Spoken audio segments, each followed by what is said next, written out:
वाठारतर्फ वडगाव येथील साखरवाडी येथे विद्युत महामंडळाच्या हलगर्जीपणामुळे ऊसाला आग लागल्याने शरद पवार यांचा 2 एकर ऊस व ठिबक सिंचन प्रणाली जळून खाक झाली।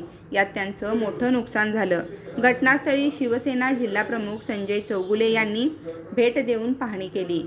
यावेळी संबंधित अधिकाऱ्यांना संपर्क साधून सदर घटनेचा योग्य पद्धतीने पंचनामा करून नुकसानग्रस्त शेतकऱ्याला लवकरात लवकर भरपाई देण्यात यावी अशी मागणी जिल्हाप्रमुख संजय चौगुले यांनी यावेळी केली। यावेळी महिला आघाडीच्या उपजिल्हाप्रमुख सुवर्णाताई धनवडे, संदीप दबडे, उदयसिंह शिंदे, सागर चोपडे, सरपंच राहुल पवार, सागर डोंगरे, सूर्यकांत पाटील, बाजीराव पाटील, अमर पाटील, संतोष भोसले, संदीप कुरणे, राजू दरवेशी, अशोक पाटील सर यांच्यासह शिवसैनिक, युवा सैनिक व ग्रामस्थ उपस्थित होते। न्यूज मराठी 24 साठी किशोर जासूद, कोल्हापूर।